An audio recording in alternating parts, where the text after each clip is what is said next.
Good evening, dear friends. This is our 30th video, and we are together again to read and comment on the divine order and the universe. Good evening, everyone. Well, next week we will have a Q&A session, so let me remind our dear friends that you can send us your questions and comments this whole week. We will try to reply as many as we can. Let's start reading from the point we stopped at last week. For mankind, reality is their believing the presence which their feelings are concerned with. Therefore, since the feelings always change, there is no constant reality. As the comprehensions expand and increase, feelings and realities change and become encompassing, as well. So, the state of the ascending and changing realities from below to above in the conscience mechanism points to the speed of the reaching and advancing of the being towards the plan of duty. This is because realities advance together with comprehension.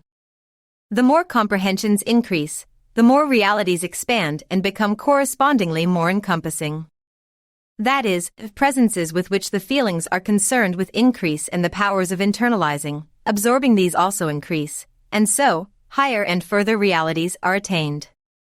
A man, climbing a mountain, can only see a small part of the terrain when he is at the foothill. As he climbs higher and ascends, the terrain unfolding before his eyes widens correspondingly.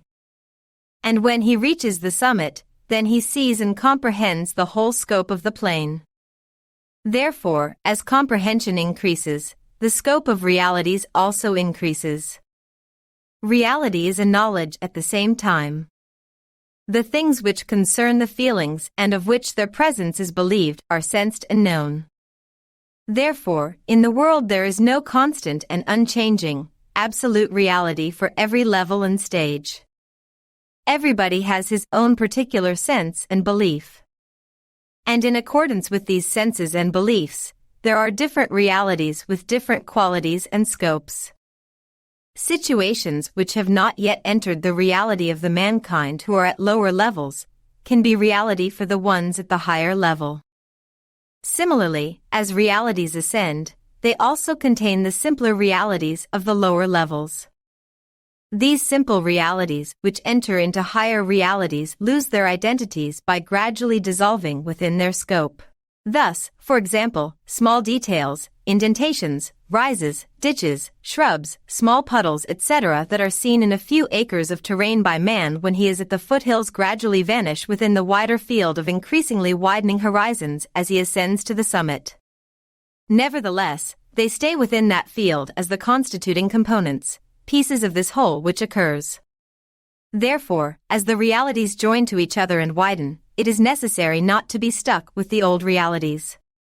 As long as it is not done, unless we are not willing to abandon the details of the scenery of the few acres seen from the foothills, it is not possible to ascend higher and widen the scenery. And the riches, magnificent sceneries of the wide field that is to be observed from the hills cannot be appreciated. Actually, as long as we are stuck in that narrow, lower place, the need to look for this scenery, these beauties, does not emerge at all. Therefore, in order to ascend, to converge the aim, in short, to take the path of acquiring the required merit and comprehensions necessary for the plan of duty, it is necessary not to be buried within the earthly cravings of the lower levels and to shake off and abandon their weight. This is such an important passage, isn't it, dear Ümit? Yes, a profound passage. Maybe, a brief background may be useful for our friends who newly joined us. Mr. Ruhselman, as he worked for increasing his experiences as session operator by conducting many spiritism sessions, his first contact with a plan of duty, the plan called Master, occurred on April 1936. After asking his questions to detect the being's level of comprehension he got contact with, next, he asks, "What is reality?" Now, imagine Mr. Ruhselman, a man devoted his life to metapsychical research, studied previous teachings and works of spiritual schools, and when he is in contact with a plan of duty, he prefers asking this question, "What is reality?" And the answer he got back then is the answer we read in the divine order and the universe. For mankind, reality is their believing the presence which their feelings are concerned with. The word of feelings may include the senses we know and the senses we have no idea of. And the interesting point here is this phrase. They're believing. This phrase also includes conviction. And we must remember that reality is not the truth. I mean, a human being can be convinced, arrived at a conclusion or believe in a given situation, in accordance with his or her current level of comprehension and conscience, but this belief or conviction about that thing is not necessarily the truth of that thing. We see the best explanation of this fact in the development of religious beliefs throughout the phases of the human stage. At the initial phases, the comprehension of the human beings is not developed much, and they are so bonded with the material or concrete things of their reality that they express the innate concept of a creator with idols, carved out of stones or clay. Because the human beings at that reality are dependent on the tangible, solid matter, they can only perceive gods in the form of tangible matter, hence, such gods become their reality that they are convinced of. As the comprehensions increase in time, we see that the expression moves from idols to the sun, or a grand river. As the realities expand, human beings observe that the sun sets or sometimes becomes obscured, or a grand river gets smaller or dries, then they think, "This can't be my God." Later, comes the realities of the religions, as the human being's concept of God becomes wider and more encompassing. Just as there are many realities we have been convinced of during our childhood, but as we grew up and as we become more able to see the cause and effect chains behind events in our life, we left many of these realities behind us. We can think of all those incarnations the beings have built bodies for during the human stage as a single lifetime of a human being. There are many levels, phases and stages of realities that the being or the beings go through, understand and move to the next one.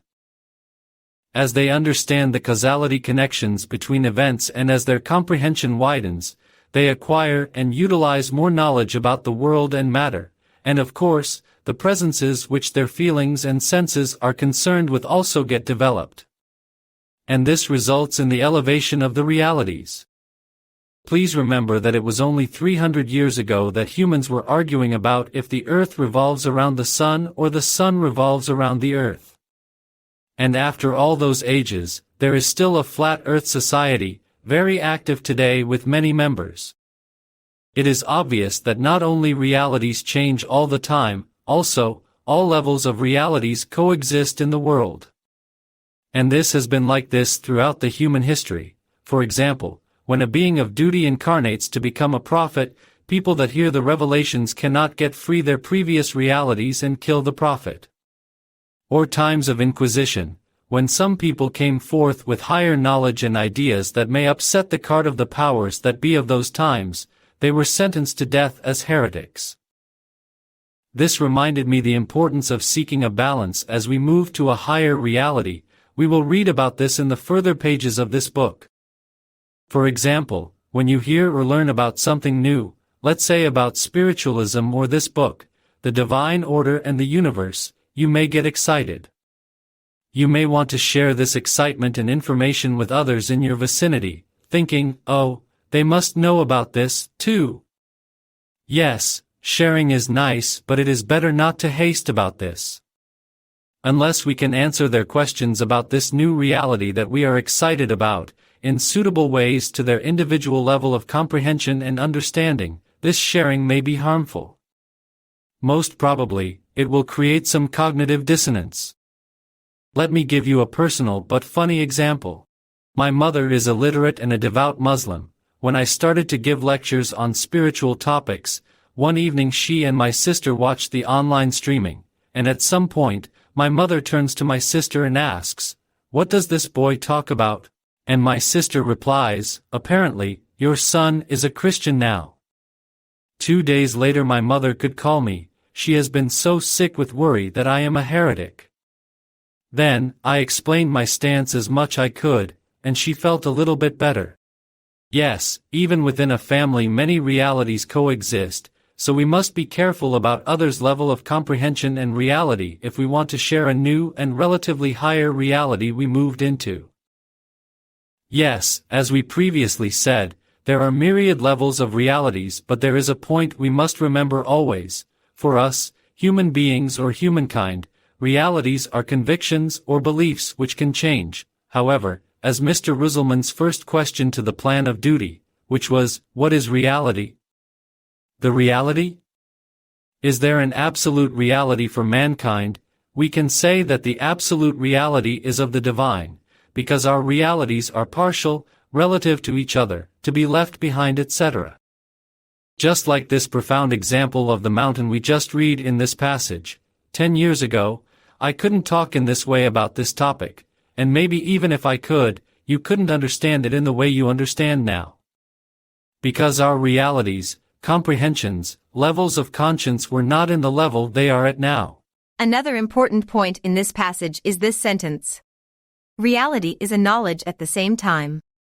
As you said, 10 years ago, or 20 or 30 years ago, the information we have were not that supporting in relation our spiritual understanding. But now, the information we gained or can gain by the technology we use today is supportive in this sense. For example, we say, the spirit is not within the body. The relation between spirit, being and body occurs through magnetic fields. It is like induction, an influence is sent and received in this way. How could we explain our spiritual understanding 100 years ago with such examples?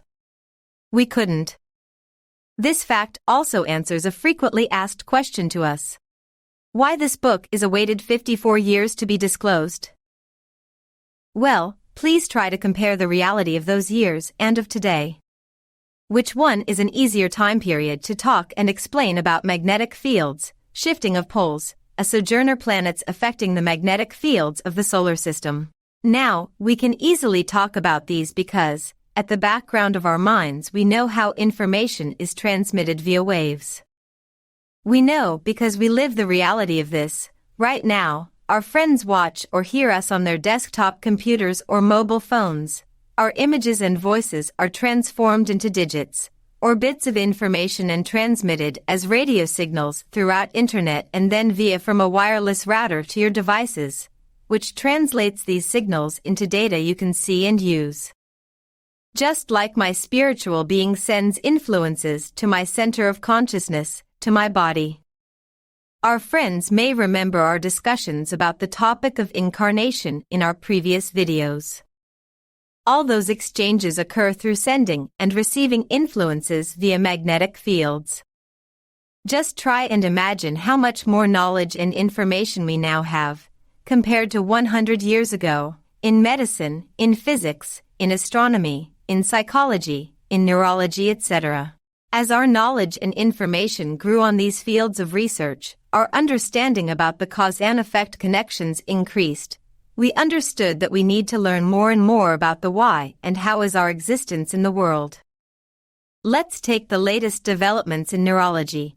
As we learn more about the working of our brain and nervous system, we learn that everything we see and sense is actually an illusion created by our brains, and what we call as reality is not so real as we assume or are convinced of. When we see and understand that our emotions, feelings, thoughts and sensations at a given moment affect our decisions, judgments, conclusions and convictions, then, working on these emotions, feelings, thoughts and sensations so we can become more aware of them, and we can transform them or master them. Just as words inscribed above the entrance to the temple of Apollo at Delphi. Know thyself. Know thyself. And because reality is a knowledge at the same time, more you know thyself, more your reality gets developed and more its capacity widens. And as we read in this passage, with this mountain example, as we go higher, the details of the lower parts become invisible, indistinguishable. I use a similar example of a skyscraper when I talk about life plan our being outlines for the next incarnation. It is as if our being looks at the roads at the ground from the top of a very high building. He says, my target is there, and if I follow this road, I can easily reach it. Then, takes the elevator down and step on that road, but surprise. There are many potholes, puddles, even trenches to jump over at every step. Only when our being sets foot on the road, all those details become visible. However, as our being gets elevated stage by stage, as its perspective gets wider, all those details become indistinguishable, all those details get erased, just as we will read in the further pages about the essential knowledge, yet the intended target and the knowledge gained until reaching that target remains. One of our friends asks, "Please give examples of old and new realities." Maybe our friends remember, last week we had given examples of lower and higher realities of love, starting from the possessive love, saying if you are not mine, then no one else can have you, then moving to next level of spending efforts for becoming worthy in the eye of the beloved, and then reaching a higher level of love when the lover, if rejected, respects the decision of the beloved. And as human beings get developed in comprehension, realities, and the quality of his search for the perfect beloved change, just like in the tale of Majnun searching for his beloved Layla, eventually he understands that his true beloved is God. Yes, there are realities as many as the number of human beings in this world, and as fingerprint of each is different than another's, reality of each person is different than another's, as well. And, for example, the old reality for us was our conviction that we have a spirit or soul entering our body in birth and leaving our body in death. The new reality for us now is that spirit has bodies as vehicles of influencing.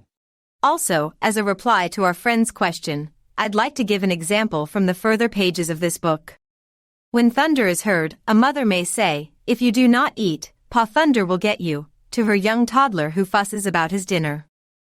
Believing this and out of fear, the child immediately starts to eat so Pa Thunder does not get him. Mother utilizes the reality of fear, but as the child grows up and his capacity for understanding cause and effect connections, that is, as his comprehension widens, the child can eat or brush his teeth etc. without the reality of fear. In that sense, the reality of fear had been and still is prevalent in many fields of mankind's life. For example, the punishment by hell for the acts we should not do and the rewarding by heaven for the acts we should do. Yet, as our realities elevate, we learn that actually by taking our own responsibility for our actions we understand better what to do or not to do. We learn better what directs us to the positive and what directs us to the negative. We see that reality, knowledge, comprehension and conscience, these advance each other. I'd like to add a few things about this example of mountain. At first, in the face of all those obstacles, potholes, puddles as you mentioned, which are tiring and challenging, a person may think these as a punishment or even feel rebellious, saying, "What did I do to deserve this hardship as I was walking towards my target?" Or, because of the changing vista as the road goes up, that person may become confused, cannot understand all those new appearances etc. However, as we climb higher on the mountain, our unawareness diminishes because our comprehension widens by the things we learn and apply during our climb. We now know what to do in the face of possible hardships because we have learned from our past mistakes we made at the lower terrains, and this knowledge made us faster. And when we reached a certain point of the mountain, we sit down to rest for a while and look at the lower terrains we left behind. We remember all those falls and how we become more guarded after each standing up following all those mistakes and missteps. Yes, at first, our feet was soft, our walking was uneven, but as we learned to go around, under or over all those obstacles on our path we got sores and calluses, our balance got better and better, and when seen from the point we now are, we understand the preparatory value of all those previous obstacles. Because the summit is still up ahead and we know that we will not feel the previous frustrations we had when we will encounter next obstacles, maybe even harder than the previous ones. As we can detail this example PF climbing a mountain more and more, we can do the same for the developmental phases of the conscience. The deep suffering we may feel as a consequence of wrong decision we made in the lower levels of conscience may change at the upper levels, because we learn to listening the voice of conscience, and also, we now have these obvious signs of inner peace we feel after our conscientious acts. Yes, humankind passed through many stages, yet each stage has also levels. For example, in the initial phases of human stage, human first feeds himself and herself. Later, this reality of survival elevates to include others, let's say, a group of hunters or a family, female and child or children. In the rational levels, yes, The science and technology gets developed and advances, but still we see the different realities. As scientists who only works for their self-interest, but also as scientists who serve whole humankind by their findings and inventions. I mean, in every stage we pass through, the factor determining the level and elevation of our reality is our intention and direction in which way we will utilize the knowledge and understanding we gain through a stage. Alright, let's continue reading. Shaking off and getting rid of realities is not done by arbitrarily discarding a reality. Here, this point should be understood well. A reality's leaving its place to another reality is not an arbitrary thing. It is, above all else, the result of a developmental imperative. This is because, to be able to abandon a reality and to pass into a higher reality, it is necessary to obey all necessities of that reality, to be governing it and to assimilate it thoroughly, that is, the results of that reality should be internalized with all its necessities by the essence being and become the essence knowledge. Otherwise, the real place of a reality which is not yet assimilated and internalized in the conscience mechanism is the higher component of that mechanism, after all. For it is not a lived but to be lived reality, that is, it is not an acquired but a to be acquired reality. Therefore, it is necessary to completely obey its necessities so it can descend to becoming the second plan, the plan of earthly cravings as a lived component. And the state which will determine this is the need. This passage reminded me the story of Shems and Rumi. After meeting Shems and their connection deepened, Rumi stops attending communal prayers in the mosque, and the town folks interpret this as Shems turned Rumi into a heretic. However, Rumi had gained the essence of his old reality. He now absorbed the reality of Sulla at such a point that this is a state he is in not 5 times a day but with his whole self. And after reading this passage, we understand that shaking off a reality is not like taking off a coat. No, all necessary states and events of that reality must be lived, acted on, understood properly and internalized by the being, through myriad events, settings, states, information etc., and only after the knowledge that is needed to be gleaned from that reality is acquired by the being, this reality can become the old reality. And again, we read here, otherwise, the parts and pieces of the reality that are to be lived will remain as the lower component of the duality mechanism, that is, the earthly cravings. And, I am sure, our friends also observe and experience firsthand such examples. For example, some old beliefs, some superstitions still have some place in our modern lifestyle. For example, we still tie fabric strips to wish trees. Or we knock on wood to ward off evil energies. Yes, such things surface time to time. And also, our habitual ways. They become so obvious, so visible when we encounter something new that demands from us to change our ways. Let me give my personal example. For years, I studied the earlier books of Mr. Ruhselman, and the transcripts of the sessions he conducted. When the divine order in the universe is disclosed and printed in 2013, yes, I got the book, but it took me almost a month before I could willingly start to study it, because there was some objection in my mind towards this new knowledge. And, you had mentioned that even Mr. Ruhselman had such objections while he was receiving this knowledge from the plan. Please, tell us again. Yes, the medium of the spiritual communiqués that Mr. Ruhselman received was Mr. Attila. He was a young man, back then.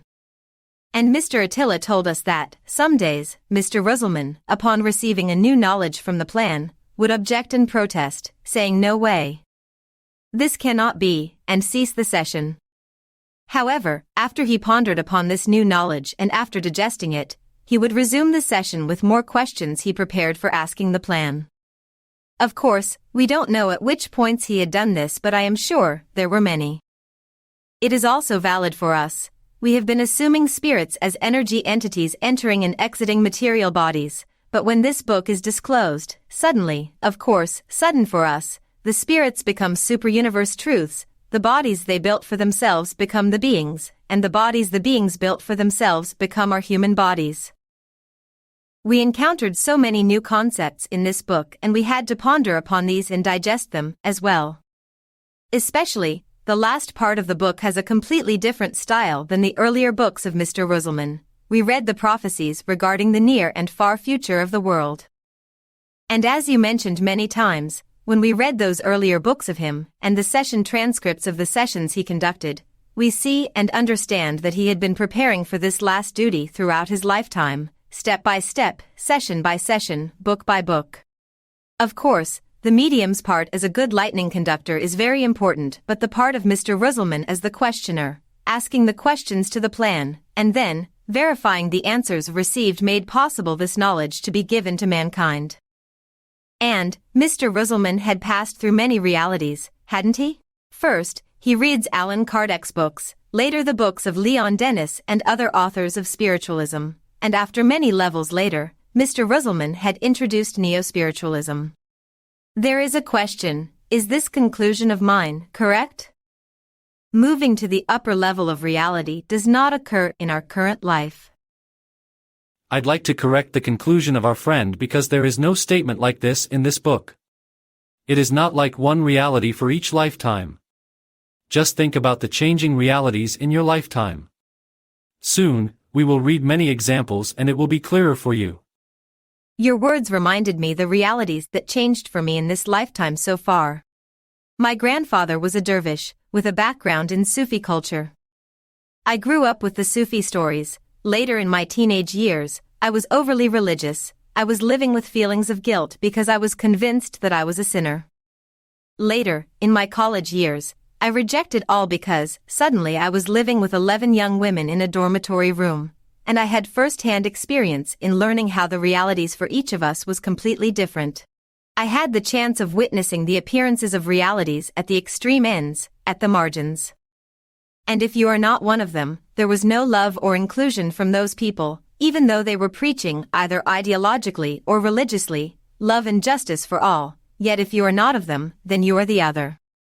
So, at that point in my life, I was like, neither this, nor that. Then I attended a lecture at the Ankara Spiritual Research Society, and learnt about Bilyay Foundation, and I was like, that's it. That's the real thing.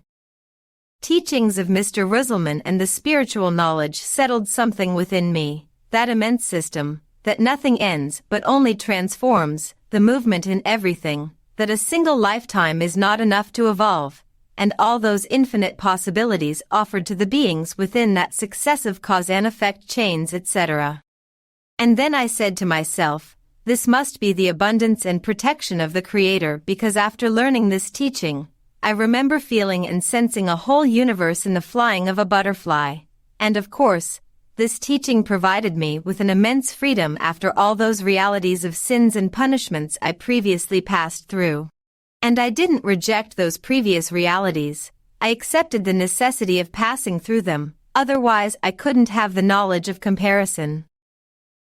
And also, the knowledge of all those previous realities makes me flexible enough to meet with people that are in those realities at a mutual ground. And of course, it creates some funny moments. An old friend from college years referred me to one of her friends, saying, you must meet Tülin, she is a socialist like you. And when I met her and heard about this referral, I said, well, I am a spiritualist, not a socialist. And our friendship started with lots of laughter at this mistake, as if the funny results of a whisper challenge game, and continued with deep conversations on the nature of human psyche and the system of the universe. As we just read in this passage, as realities ascend, they also contain the simpler realities of the lower levels. Because we passed through, lived and internalized them, it does not mean we exclude or reject them. We simply contain or include them. And because we now understand that reality better, this process is called digestion, absorption. When we digest a reality completely, we become hungry for the next level, or more correctly, for a more encompassing or wider reality. I remember the words of our dear teacher Mr. Eric Dole. A person must have at least 3 unanswered questions in his or her life. When I heard his words, I was very young and spent days thinking about 3 questions that have no answers for me. Later, I understood what he meant. As a person searches the answer to a question, actually walks the path, and when we are on the path, anything and everything we will encounter will eventually bring us to our being. Indeed, all roads and paths lead to the being.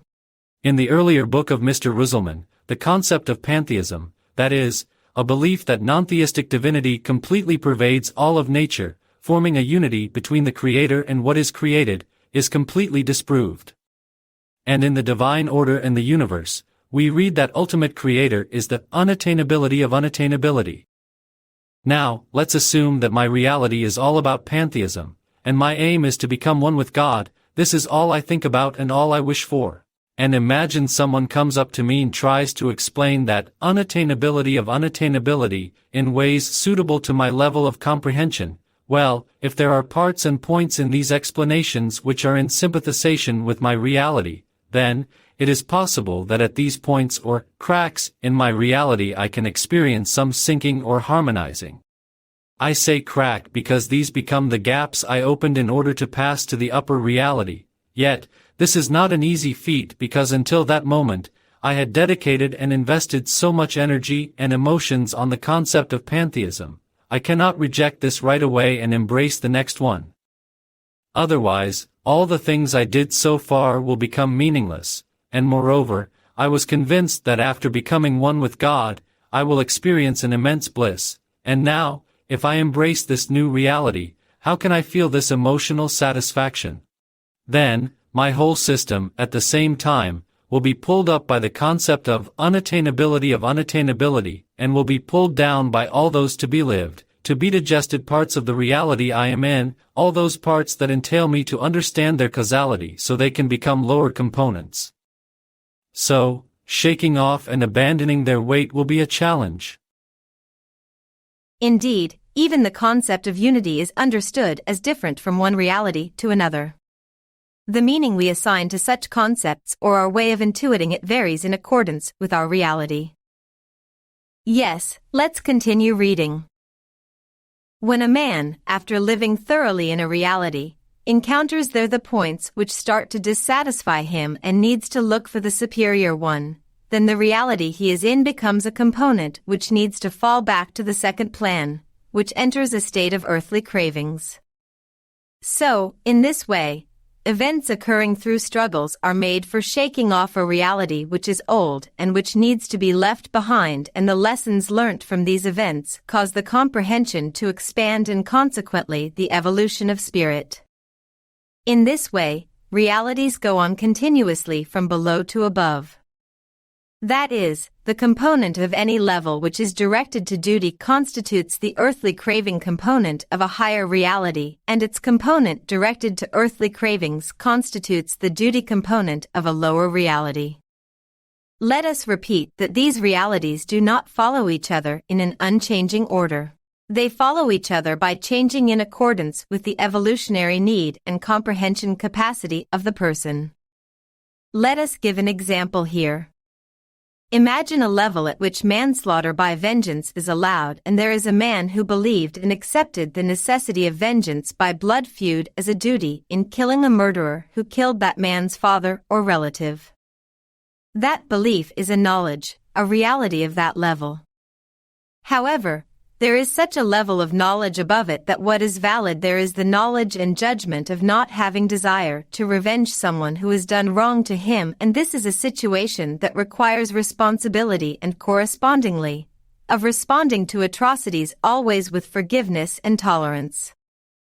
Imagine that what is determined for the man who has lived in the previous reality is to get through his reality and to pass into the reality of the higher level and, because of this, to come back into the world again. That man, having come into the world, has put all possibilities of struggle in his plan to assist him in getting rid of his old reality. However, he is still under the influence of his old reality. Therefore, when he is back in the world, facing the powerful bonds of the revenge reality of the earthly cravings constituting the negative pole of the conscience mechanism, that man may not converge on the higher reality which suggests forgiveness, tolerance, even love. And he starts to have difficulties in pulling himself through from his old reality of revenge. Because of this, if he remains all alone, he will not move an inch from his place and pass into the higher level. Nevertheless, we have previously said that this situation can never continue like this. And also, we have mentioned the presence of millions of influences which will arrive at the higher opposite from above and at the lower opposite from below of a duality unit. Besides, there is also his life plan, sketched as he comes into the world, and as how he promised to stay true to this plan in the world. The beings in duty in assisting him around that plan will of course do their duty, as well. Therefore, for the purpose of developing the powers that man needs to reach the higher realities, these helpers will do whatever needs to be done. So, with this help and intervention, that man is uprooted from his old reality, and by jumping to the higher levels knowledge of forgiveness, tolerance, and compassion, he gives up his old reality of revenge, manslaughter. In this case, internalizing the higher reality is possible by becoming disentangled from the bonds of the lower reality. Well, it seems that that kind of reality, reality of revenge or killing, cannot be shaken off easily within a single lifetime. Yes, for some certain things to change, indeed a human must die first. Death is a very important and transformative mechanism. Especially for people who don't or cannot get out of the some perspectives, some patterns no matter what others do and say. Yes, when we study the observations in the earlier Spiritism sessions related to the beings in the spatium phase when their conscience is in a free state and within that spherical time comprehension, we see that one of the most challenging realities the beings have to work on is reality of killing, either as manslaughter, murder or suicide. And I am sure that, our friends who watched our videos and read the whole book or the pages we read so far know very well that those sufferings, pangs of conscience, are not punishments given to the beings from external sources. No, this suffering is only the pangs of conscience we, as beings, had silenced until we die, and in that spatium phase, because all of our justifications and defense mechanisms don't function anymore, all those emotional and mental imagery surface with all their clarity and vividity, surrounding us within that isolated state our being is closed in. A being with a more or less widened comprehension may become aware that all of these are just his or her mental and emotional imagery, but still, for some beings, getting stuck in the midst of such imagery is immensely suffering and tormenting. The book gives us a clear example with a man who believed and accepted the necessity of vengeance by blood feud as a duty. Please notice that in the next life plan for this being, there will be many possibilities that will appear as opportunities offered by life so he can shake off this reality. In that next lifetime, this being will need spend more and more efforts in the direction of the higher component of the duality unit, yet he will be kept on tested by events that will trigger or incite the reactions of the lower component. Let's say, he will encounter murderous people. In short, the reality he will be in that next lifetime will contain emotions and feelings belonging to the higher component of the conscience mechanism, such as forgiveness, tolerance, love, as well as the emotions and feelings belonging to the lower component, such as vengeance, hate, etc. So, this being will be face to face with the test of choosing consciously in order to prove his merit. And we read in this passage such a beautiful possibility of assistance from the beings in duty. If our intention is sincere and our efforts are consistent, the powers we need to develop for reaching the higher realities will be provided. Of course, those powers will not be uploaded to our brains, but when we are aligned with our life plan, the beings in duty will influence the language of events in such ways that we will read their support in the midst of events we live through. For example, they will influence sometimes a person we will encounter while we are in a certain mood, or sometimes they will make us to observe something very meaningful in nature, or we will draw a lesson from a person's actions, or we will visit someplace and enter into a certain mood, etc., etc. Considering the support and assistance of the beings in duty to us, we must understand that we are not alone, we are not left to our own devices, we have guidance. In the midst of all those possibilities, each step we take brings out new responses, because the influences of the beings in duty are always with us. Of course, we must also prove our adequacy against the pull of the earthly craving side of our duality unit. Yes, becoming disentangled from the bonds of the lower reality and passing to a higher reality takes time and requires efforts, and all of us know that nothing happens at once. There is not a magical wand a spiritual being will touch our head to make us enlightened right away. There is not a perfect guru, a perfect teacher, a perfect wise man. Yes, this is also a reality. A reality in which a person is still not able to take his or her responsibility and because of this, tends to surrender his or her freedom to another person, or tends to obey a person in the name of salvation. Fortunately, each of us, each being, as we get more and more in comprehension, in conscience, in knowledge, in responsibility, we become more and more encompassing. Yes, a friend asked, what is the relation between realities and truths? I think, the best example explaining the difference and also relation between truth and realities is that well-known parable of an elephant and the blind men. The blind man who feels a leg says the elephant is like a pillar, the one who feels the tail says the elephant is like a rope, the one who feels the trunk says the elephant is like a tree branch, the one who feels the ear says the elephant is like a hand fan, the one who feels the belly says the elephant is like a wall, and the one who feels the tusk says the elephant is like a solid pipe. And they are in complete disagreement about what the elephant looks like. Then, a man that has sight walks by, and when he tells them about the entire elephant, they also learn they are blind. The man that can see tells to the blind men, all of you are right because each one of you touched a different part. And all of you are wrong because you assumed that the part you touched is the whole elephant. Actually, the elephant has all the features you mentioned. Truth contains necessity, that is, the expressions of the states determined at the original principle. And, we are like those blind men in the parable, we can only touch a feature of true state of things, as much as our level of comprehension is concerned with, and we assume that this is the whole of it. And true state of things will be explicit in the plan of duty when the comprehensions are wide enough to perceive the necessities. Dear friends, it is time to say goodbye again. Let me remind you that next week we will make a Q and a video. Hoping to see you next week. Good evening, dear friends.